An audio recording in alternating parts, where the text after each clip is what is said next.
Haleluya. Haleluya. Pasti ada sukacita, amin. Puji Tuhan. Nah, mari kita lihat firman Tuhan. Kita baca bersama-sama. 1, 2, 3. Dan karena kamu adalah anak, maka Allah telah menyuruh roh anaknya ke dalam hati kita, yang berseru, Ya Aba, Ya Bapa. Haleluya. Dikatakan oleh Rasul Paulus kepada jemaat Galatia, dan karena kamu adalah anak, kita telah diangkat oleh Allah kembali, anak yang terhilang. Kemudian kita dilahirkan kembali, kita menjadi anaknya. Kemudian maka Allah menyuruh roh anaknya ke dalam hati kita. Jadi Bapak Ibu, kita sudah pernah mendengarkan firman Tuhan. Hanya Yesus yang menyebut Allah sebagai Bapanya. Ketika orang Yahudi mendengarkan pernyataan Yesus bahwa Allah adalah Bapanya, maka dia dituduh menjadi orang yang dirasuk setan. Ketika Yesus mengatakan aku dan Bapa adalah satu, maka mereka mengambil batu untuk melempari Yesus. Jadi Yesus menyebut Allah itu Bapa, dan dialah satu-satunya yang memiliki kapasitas menyebut Allah sebagai Bapa. Tetapi dikatakan di dalam ayat ini, karena kamu adalah anak, jadi orang-orang yang percaya pada Yesus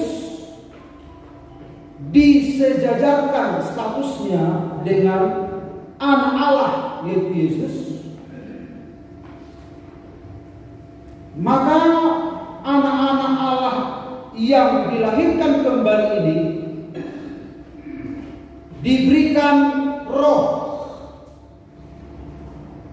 supaya punya kompetensi, istilahnya, supaya punya apa namanya?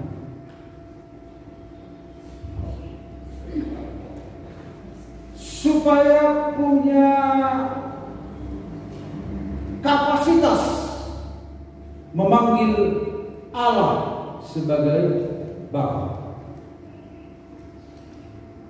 Jadi akhirnya orang yang percaya kepada Yesus bisa menyebut Allah itu sebagai Bapa.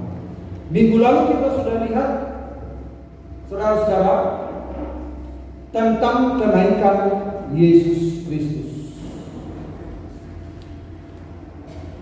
Dalam Yohanes 16 ayat 7, namun benar yang kukatakan ini kepadamu, ini perkataan Yesus, adalah lebih berguna bagi kamu jika aku pergi. Sebab jikalau aku tidak pergi, penghibur itu tidak akan datang kepadamu. Tetapi jikalau aku pergi, aku mengutus dia kepadamu. Sekali lagi kita perhatikan. Namun benar yang kukatakan ini kepadamu adalah lebih berguna bagi kamu. Lebih berguna bagi kamu. Jadi kepergian Yesus bukan berguna bagi dia, tetapi berguna bagi kamu, bagi murid-murid. Apa kegunaannya? Dikatakan, sebab kalau aku tidak pergi, penghibur itu kepadamu, yaitu murid-murid. Tetapi jikalau aku pergi, aku mengutus dia kepadamu. Jadi kita perhatikan di sini, berguna bagi kamu, datang kepadamu, mengutus dia kepadamu. Jadi saudara-saudara, Roh Kudus itu diberikan demi kepentingan orang yang percaya, bukan kepentingan Yesus. Karena Tuhan telah membuat agenda penyelamatan. Agenda penyelamatan ini luar biasa. Kalau Yesus turun, dia mengerjakan penyelamatan, dia mati, dia bangkit, dia naik ke surga. Kemudian agenda yang berikut, ketika dia naik, Roh Kudus turun. Nah, Roh Kudus ini pekerjaannya untuk apa? Memperbaiki manusia-manusia yang percaya pada Yesus, namun masih dalam kondisi perlu diperbaiki. Jadi Roh Kudus memperbaiki orang-orang ini sampai nanti Tuhan datang. Roh Kudus menyelesaikan tugasnya. Jadi ketika Roh Kudus menyelesaikan tugasnya, Yesus datang. Jadi dia itu sudah punya agenda. Nah, kenaikan Yesus ke surga kita sudah melihat minggu yang hari Kamis yang kemarin, disaksikan oleh 500 orang sekaligus. Jadi kenaikannya itu disaksikan. Dia lahir, ada saksi. Dia mati, ada saksi. Dia bangkit, ada saksi. Dia naik, ada saksi. Jadi saudara-saudara, bukan sebuah cerita yang hampa. Ada saksinya. Jadi tidak seperti keyakinan agama lain. Mungkin mereka mengarang, aku berjalan dari sini ke sana, atau aku mengadakan mujizat, membelah bulan. Gak ada saksinya. Aku berjalan dari kota ini ke kota ini dalam waktu yang singkat. Gak ada saksinya. Nah, jadi Yesus melakukan segala sesuatu ada saksinya. Naik pun ke surga ada saksinya. Jadi tidak sebenarnya Yesus bisa naik begitu saja tanpa disaksikan. Tapi Tuhan mau supaya apa yang dia berbuat bisa dilihat oleh manusia. Jadi ketika dia naik ke surga, sekali lagi, ketika dia naik ke langit, kita minggu hari Kamis yang lalu berarti dia menuju ke sebuah tempat. Sebuah tempat berbeda. Nah, telapak kakinya ini saya sangat terkesan. Ya, ada sebuah pesan. Dia meninggalkan bumi ini. Dan akhirnya dia melewati langit pertama, langit kedua, langit ketiga. Langit ketiga adalah rumah Bapa. Dari sanalah dia berasal. Yesus berkata, tidak ada seorang pun yang pernah naik ke surga selain dia yang turun dari sana. Dia ada dia pergi ke tempat dia berasal. Sementara murid-murid diminta menunggu. Selama 40 hari Yesus ada di bumi setelah kebangkitan.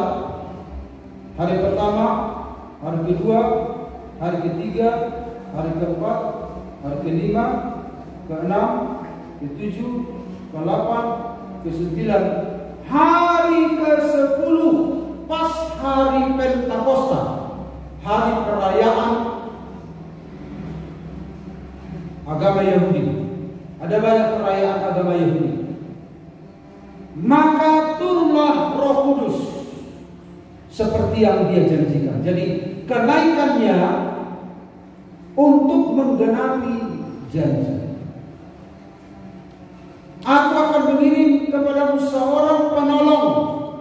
Penolong itu adalah Parakletos, penolong yang sejajar dengan yang pertama. Dalam 1 Yohanes juga Yesus disebut Parakletos, pengantara, penolong. Karena definisi Parakletos adalah penolong yang sejajar dengan yang pertama. Jadi tidak ada level di dalam Tritunggal. Tritunggal itu adalah satu. Tidak ada ranking 1, ranking 2, ranking 3. Jadi saudara-saudara, Yesus naik ke tempat yang pernah disinggahi oleh Rasul Paulus di dalam roh. Entah di dalam tubuh, entah di luar tubuh, aku tidak tahu. Karena dia pernah menjawab orang-orang yang angkuh. Satu waktu ada orang-orang yang sombong rohani. Akhirnya dia mengungkapkan pengalaman rohaninya. Jadi pengalaman rohani Paulus disimpan begitu rupa. Menurut dia tidak baik untuk digembar-gemborkan.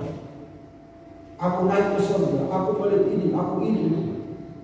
Tetapi karena ada orang yang angkuh di gereja, kalau nggak salah jemaat Korintus, orang yang sombong, suka memegah-megahkan diri, sehingga banyak orang yang terpengaruh dengan pengalaman spiritual. Akhirnya mau tidak mau Rasul Paulus cerita.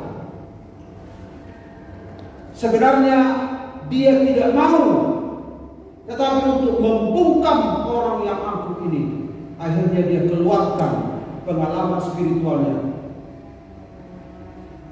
Aku tahu tentang seorang, katanya. Dia tidak bilang dia. Orang entah di dalam tubuh, entah di luar tubuh, aku tidak tahu. Hanya Tuhan yang mengetahuinya. Orang itu tiba-tiba diangkat ke tingkat ketiga dari langit. Tentang orang itu aku berpegang, tetapi tentang diriku sendiri tidak. Artinya di dunia nyata dia masih memiliki pergolakan untuk hidup seperti Kristus. Makanya tentang pengalaman spiritual itu adalah masa depan yang akan dia masuki, yang akan dialami. Tentang di dalam dunia nyata dia harus hidup seperti Kristus. Dia harus menyangkal diri, memikul salib.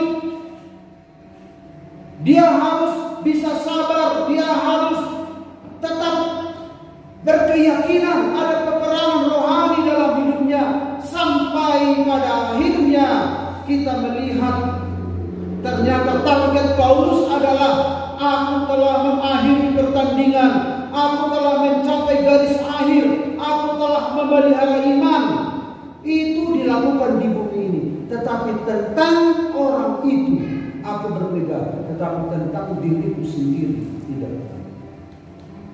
Jadi tentang pengalaman spiritual antara saudara dan Tuhanlah itu tidak bisa membuat menaikkan pangkat kita di hadapan orang lain. Rasul Paulus terpaksa menyampaikan bukan orang-orang yang punya pikiran seperti itu. Kalau saudara punya pengalaman rohani, alamilah Tuhan. Alamilah Tuhan dengan bebas, dengan merdeka. Tetapi saudara harus tahu bahwa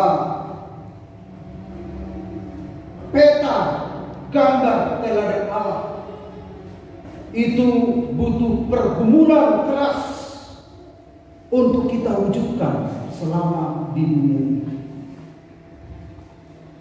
Itu yang dijaga oleh Paulus, supaya aku tidak lupa dengan peperangan rohani yang aku hadapi. Maka dia menerapkan firman sedemikian rupa. Dia bergumul bagaimana dia bisa menyenangkan hati Tuhan, bagaimana hidup seperti Kristus di tengah-tengah dunia ini. Nah, kita kembali ke langit yang ketiga. Rasul Paulus mengatakan, aku mendengar bahasa-bahasa yang tidak bisa diucapkan oleh manusia. Di langit yang ketiga dia bilang, aku mendengar bahasa-bahasa yang tidak bisa diucapkan manusia. Bukan tidak boleh, ini tidak bisa. Bahasa manusia nggak bisa, karena bahasa surga itu sangat kaya. Sementara kosakata bahasa kita begitu miskin, tidak bisa membahasakan apa yang ada di surga itu. Bahasa surga itu bukan bahasa roh. Bahasa roh adalah bahasa roh kita sendiri. Tapi di surga memang di alam roh, di bahasa roh, tapi bukan bahasa roh manusia. Itu bahasa yang luar biasa. Allah itu ajaib. Allah itu tidak bisa dirumuskan. Jadi kalau ada orang yang merumuskan Allah, aku mau Allah itu begini, nah itu bukan Allah. Jadi ada orang Kristen membuat Allah itu sesuai dengan konsepnya dia sendiri, pikirannya. Kalau dia berdoa, Tuhan, haleluya, puji Tuhan, haleluya, puji Tuhan, aku berpuasa 3 hari 3 malam, 40 hari, 40 malam, mukjizat pasti terjadi dalam nama Yesus. Gak terjadi. Karena kita pikir Allah itu seperti rumusan di dalam pikiran kita. Allah itu Allah, Tuhan. Bahasa-bahasa di sana pun tak terkatakan oleh manusia.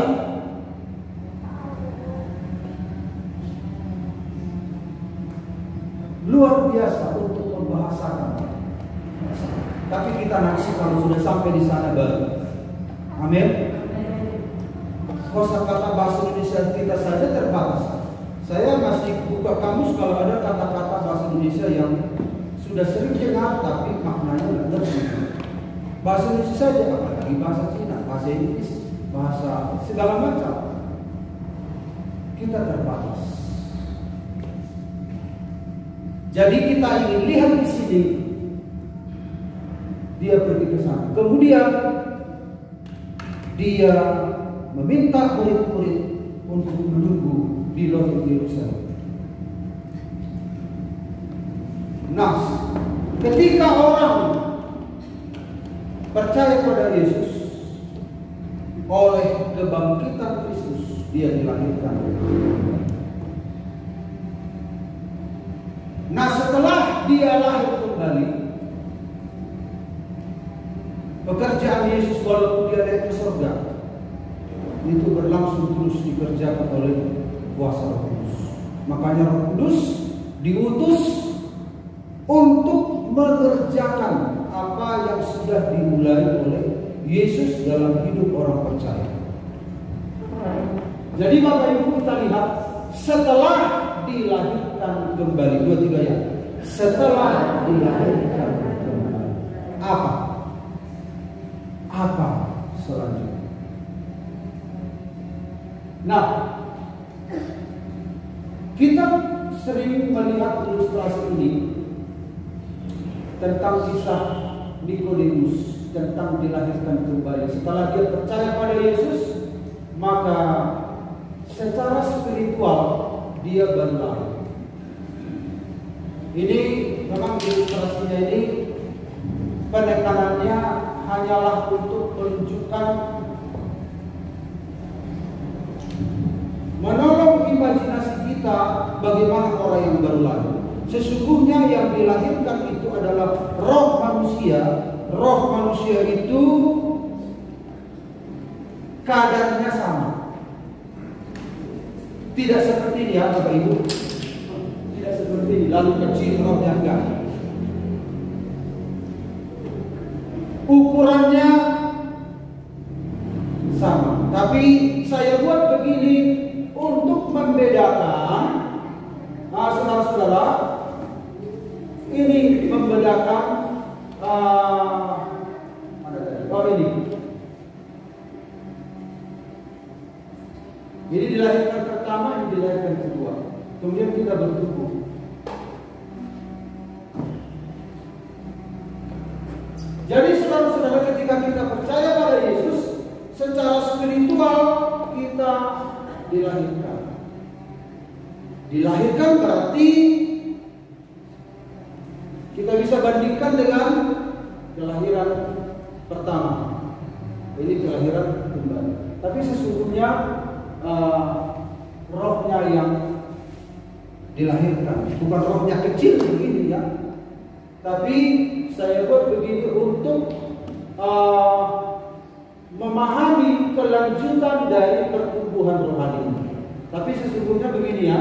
Nah, jadi dilahirkan ulang, dilahirkan kedua kali, regenerasi, lahir dari atas, dilahirkan oleh Allah.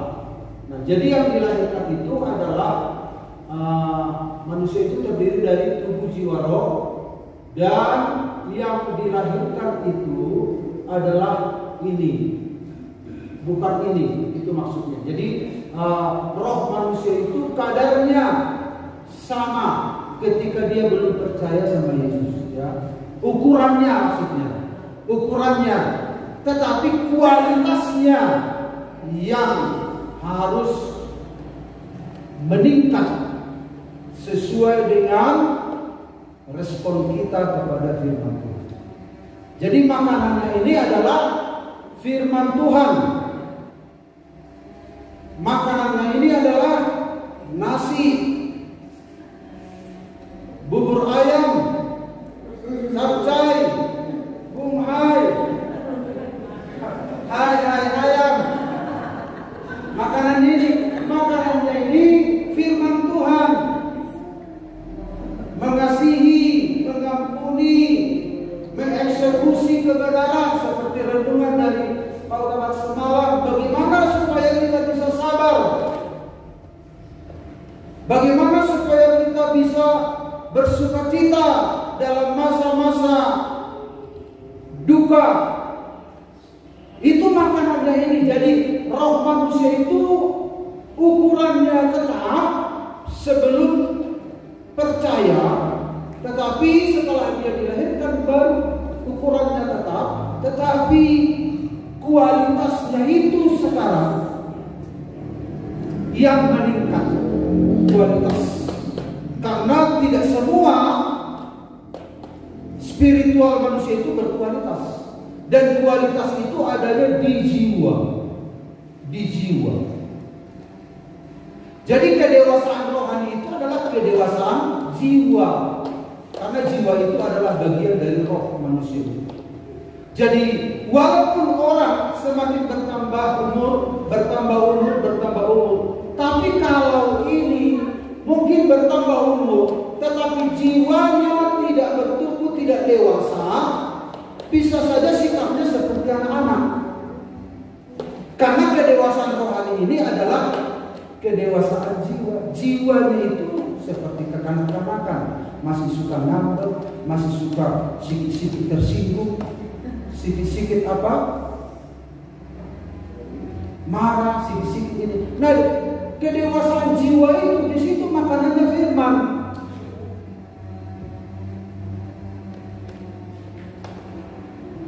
Bapak Ibu?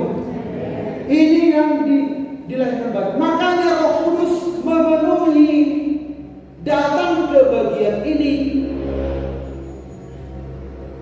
Datang ke bagian ini. Nah, jadi saudara-saudara, kebangkitan Kristus penyebab kelahiran kembali.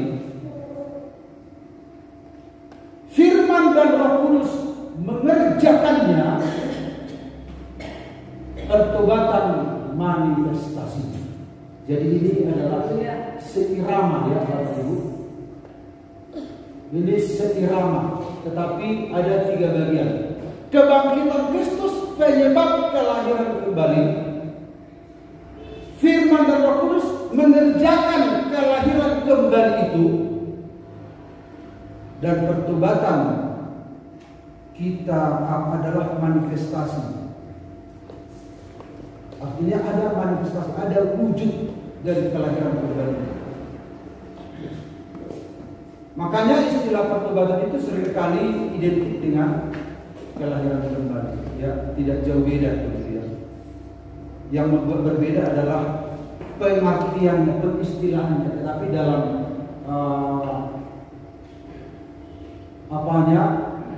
eksekusinya di dalam kehidupan ini semua. Ini kesimpulan ya. Jadi Bapak Ibu harus tidak bisa memisahkan ini semua ya, memisahkan ini. Kemudian mari kita lanjut. Nah, yang berikut adalah kita diperanakan. Ya. Tetapi semua orang yang menerimanya diberinya kuasa supaya menjadi anak-anak Allah. Supaya menjadi anak-anak Allah. Ini ada di dalam Yohanes 1 ayat 12. Coba saya lihat dulu Bapak Ibu dalam bahasa Yunaninya apa ini kuasa di sini. Yohanes 1 ayat 12.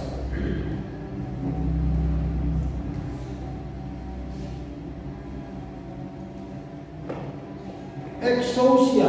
Jadi dalam bahasa Yunani kuasa itu ada 2 istilah, dunamis, exousia. Exousia itu adalah wewenang, otoritas. Dunamis itu kekuatan, power. Ya. Kisah Rasul 1 ayat 8, kamu akan menerima kuasa kalau Roh Kudus turun ke atas kamu. Di sini digunakan dunamis. Dari dunamis itu power, itu dinamit. Dari kata dinamit keluar istilah dinamis. Dinamit, ledakan, power.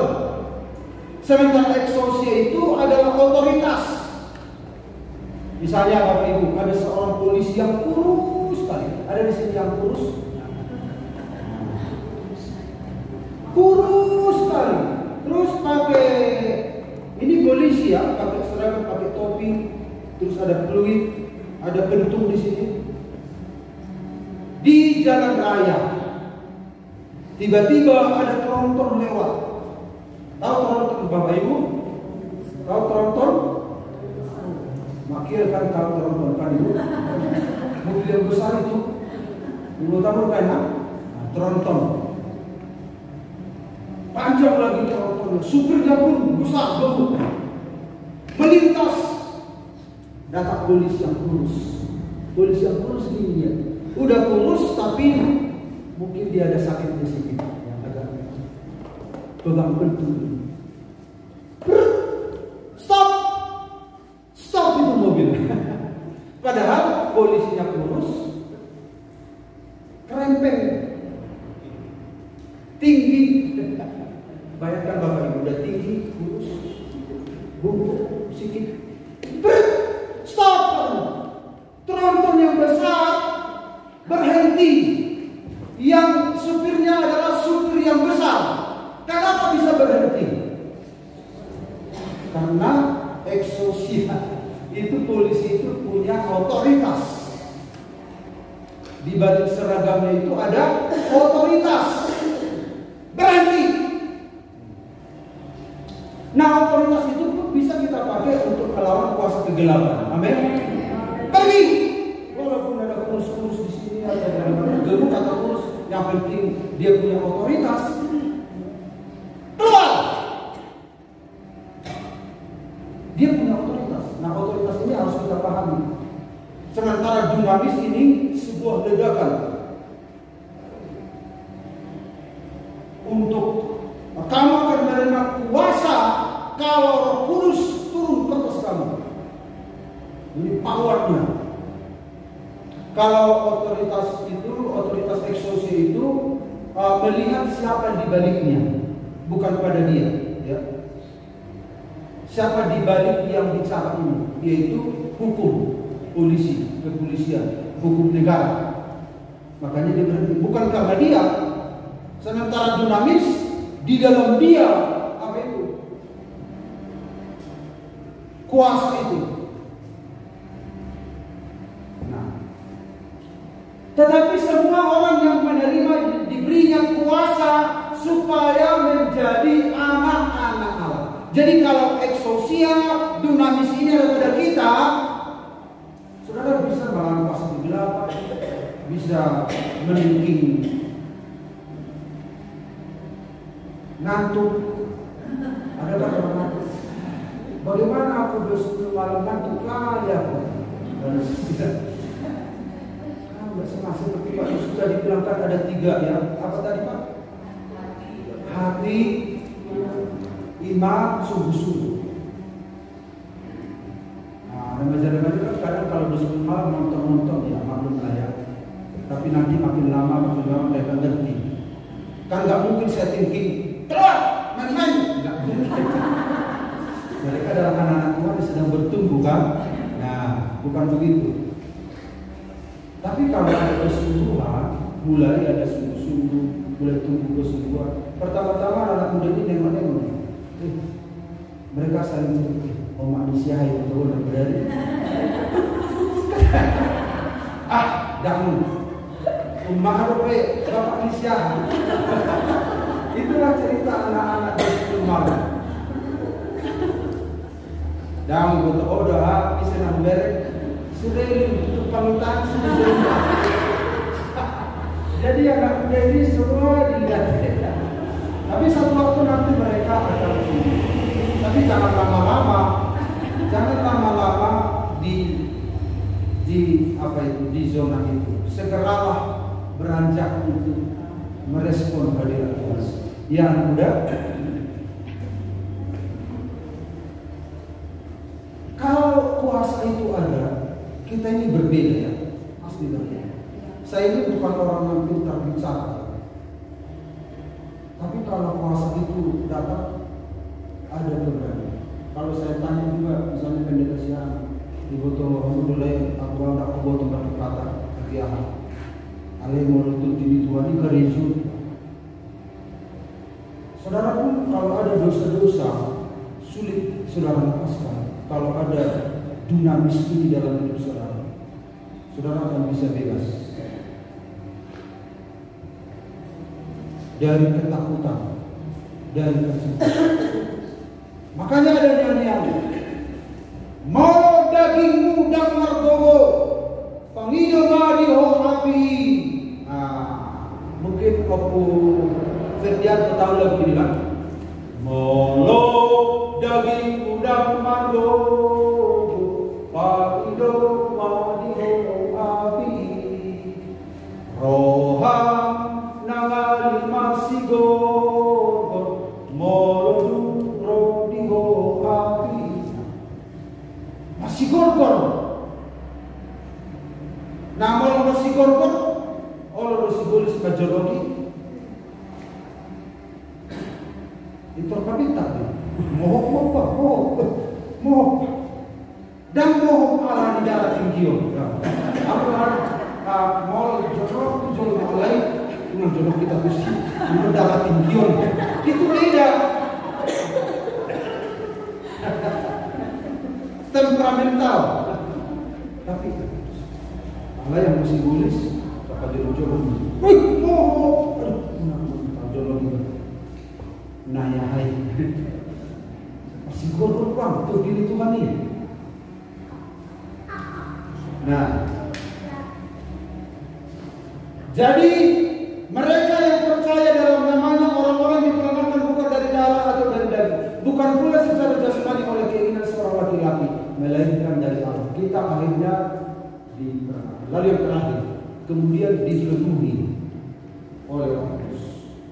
Dan karena kamu adalah anak, maka Allah telah menyuruh Roh Anaknya ke dalam hati kita yang berseru, ya Aba, ya Bapa. Jadi ada kelanjutan, ya, ada kelanjutan. Jadi saudara-saudara jangan berhenti. Ini masih berkelanjutan ini dalam Tuhan ini. Amin. Berkelanjutan terus sampai Tuhan datang, sampai kita mati. Tidak ada berhenti pekerjaan Tuhan dalam hidup kita. Makanya saya bilang tadi seperti doa saya tadi, kita ini orang-orang Pentakosta karismatik ini seringkali mengeksploitasi Tuhan, mengeksploitasi Roh Kudus, mengeksploitasi, memanfaatkan, memakai. Kita yang dipakai, kita yang dimanfaatkan, kita yang terbuka pada Dia. Tuhan pakai aku ini, aku serahkan hidup kepada-Mu. Semakin kita mau menyerahkan diri, kuasa Tuhan itu bekerja. Sementara orang yang mengeksploitasi Tuhan, kehendaknya yang jadi, nyai yang kecil. Jadi dia memakai Tuhan untuk menggolkan ini. Tuhan, ayo kamu tunjukkan manifestasi supaya namamu Tuhan melihat. Sebenarnya namanya, sebenarnya bukan namanya. Ayo, di mana kau? Lama kali belum datang juga Roh Kudus ini. Akhirnya dipaksalah, akhirnya mengada-ada. Tapi kalau kita saudara-saudara mau dipakai, bukan kita yang menggagahi Tuhan,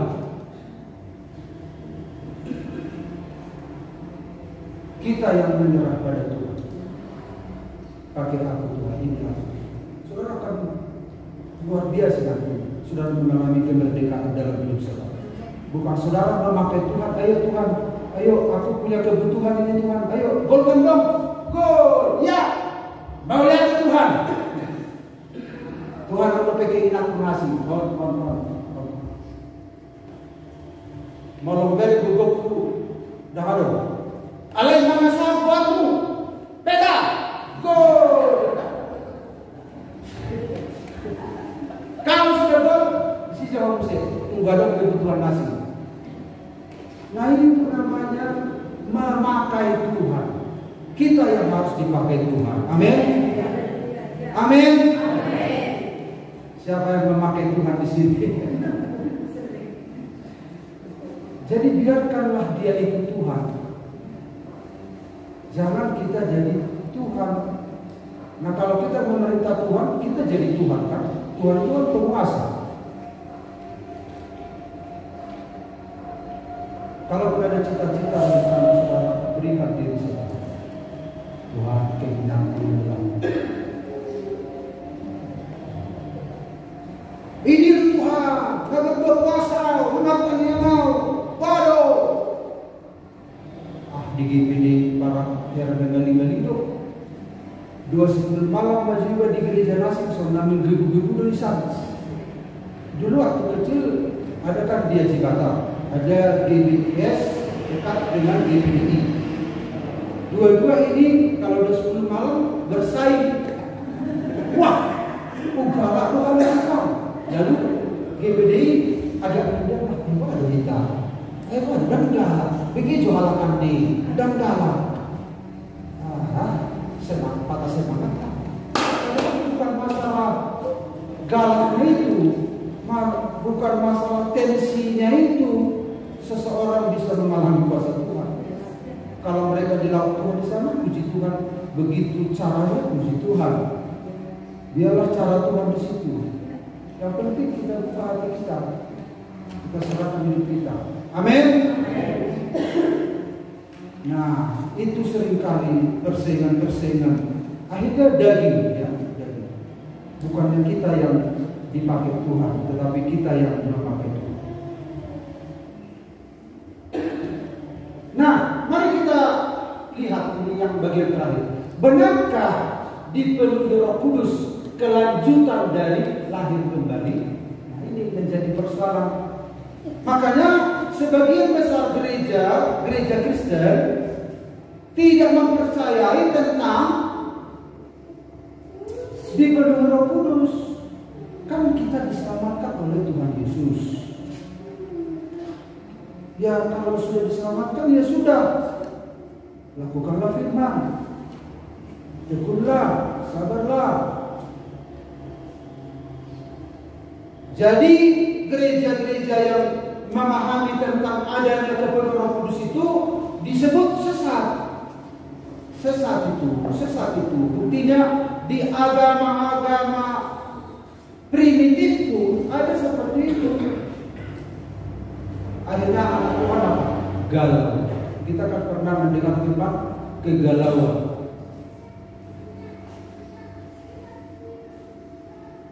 Kenapa banyak anak Tuhan tidak merindukan masuk ke tahap kepenuhan ini? Karena mereka mungkin punya pikiran, ya sudah, yang penting kita sudah diselamatkan. Benarkah kelanjutan dari lahir kembali itu adalah dipenuhi oleh Roh Kudus? Mari kita lihat ayatnya. Tolong dibaca. Kisah Para Rasul 2 ayat 4. Nanti Bapak lalu lihat, biar kemarin kan kemudian Pak Mikael, ya, Kisah Rasul 2 ayat 4. Kemudian Pak Grace. Iya, Pak Grace kan? Agatha. Ya, soalnya istrinya terkenal dengan Pak Grace. Ada di sini Pak Grace. Dia di baca ya. Pak Agatha, Kisah Rasul 8 ayat 17 ya.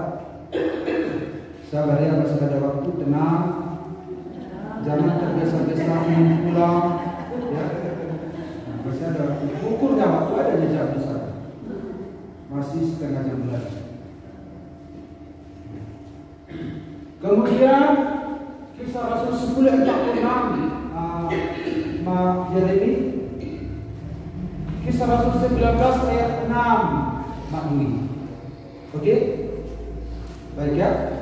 Pertama Pak Siagian dulu. Kisah Rasul 2 ayat 4.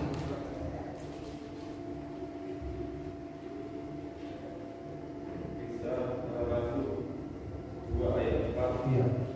Maka penuhlah mereka dengan Roh Kudus. Lalu mereka mulai berkata-kata dalam bahasa-bahasa lain, seperti yang diberikan oleh Roh itu kepada mereka untuk mengatakan. Iya, terima kasih. Lanjut, Pak Agatha. Para Rasul 8 ayat 12. Kemudian keduanya menumpangkan tangan di atas mereka, lalu mereka menerima Roh Kudus. Iya, terus. Sebab mereka mendengar orang-orang itu berkata-kata dalam bahasa roh dan memuliakan Allah. Lalu kata Petrus, bolehkah Allah mencegah untuk membaptis orang-orang ini dengan air, sedangkan mereka telah menerima Roh Kudus sama seperti kita? Iya, terus lanjut. Kisah Para Rasul 19 ayat 6. Dan ketika Paulus melimpahkan tangan di atas kepala mereka, turunlah Roh Kudus ke atas mereka dan mulailah mereka berkata-kata dalam bahasa roh dan bernubuat. Baik, terima kasih. Nah, Bapak Ibu, kita lihat ada 4 suku bangsa mewakili dunia ini. Jadi kalau ada orang bilang bahwa itu hanya murid-muridnya itu, katanya. Lukas mencatat dalam Kisah Rasul dengan jelas ada orang Yahudi, Samaria, Roma, Yunani. Karena zaman dulu yang dikenal adalah luar negeri itu adalah Roma, Yunani. Jadi artinya mewakili seluruh dunia, bukan hanya rasul-rasul. Kita baca tadi gejalanya dalam Kisah Rasul 2 ayat 4 ada bahasa lain. Samaria tidak ada gejala. Roma ada gejala bahasa Roma. Yunani ada gejalanya bahasa Roma. Jadi ada 3 bahasa, ada bahasa. Sementara ini tidak ada. Jadi katakanlah, benarkah kelanjutan dari lahir kembali adalah dipenuhi Roh Kudus? Belum ada jawabannya. Kita lihat dulu. Kemudian kita lihat saat kapan orang Yahudi ini dipenuhi Roh Kudus saat berdoa. Ini tidak ada gejala, tapi ada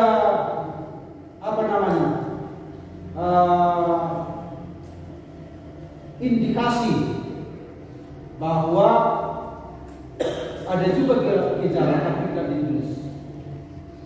Kemudian orang Roma, gejala itu terjadi saat dengar firman. Jadi ketika ada khotbah dipenuhi Roh Kudus, ketika berdoa dipenuhi Roh Kudus. Kemudian ketika orang Yunani dipenuhi Roh Kudus saat tumpang tanding.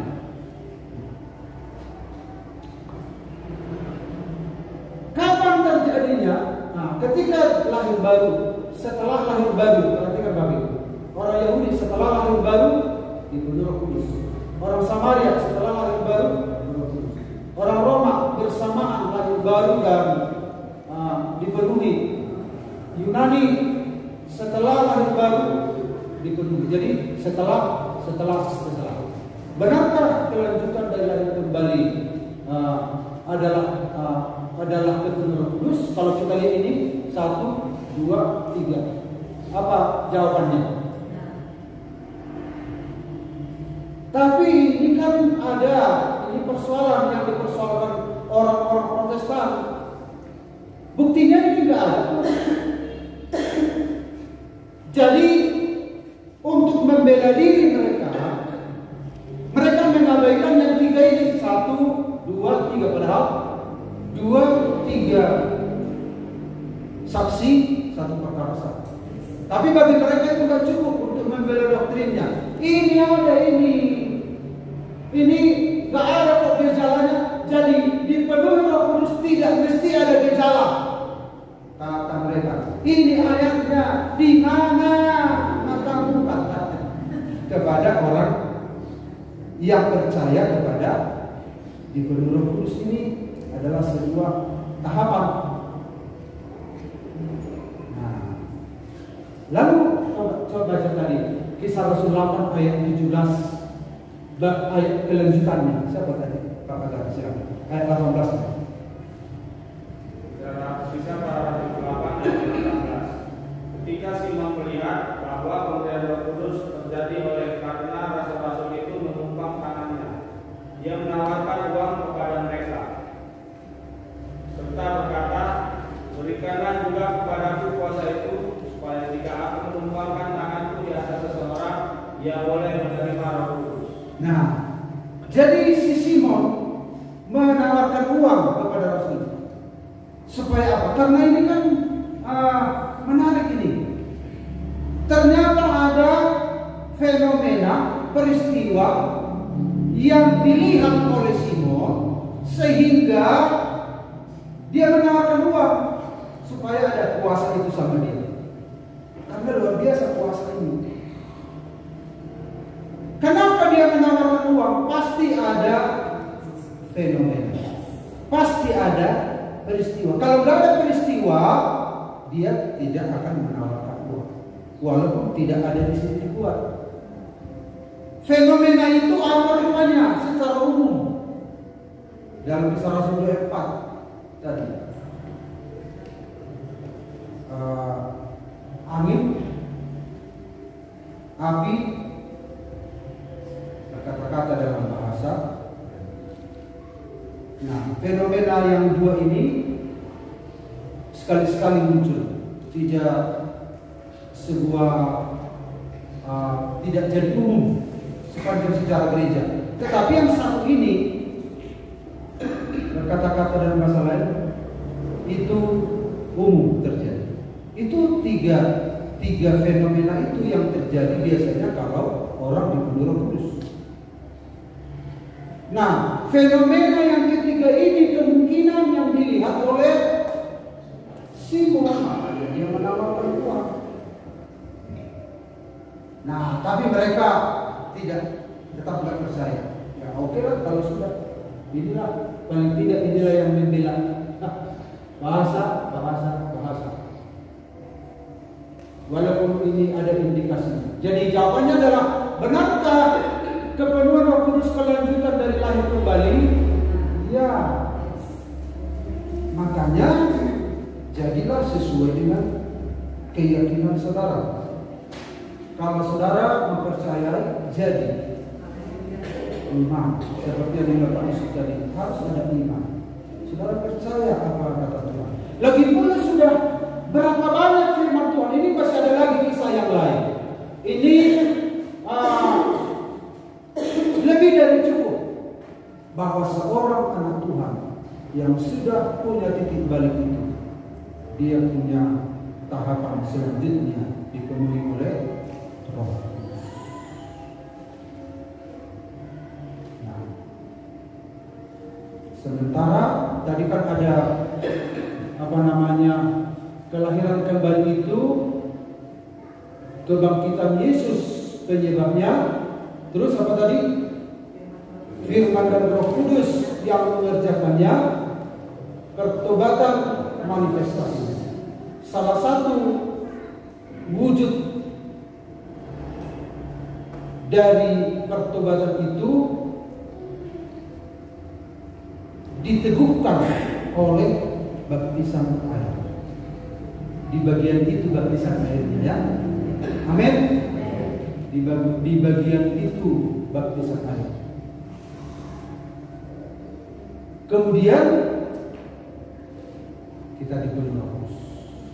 Jadi anak Tuhan, rindukanlah ini, karena rasul-rasul itu telah membuat sebuah ajaran untuk dijalani oleh orang-orang percaya. Amin.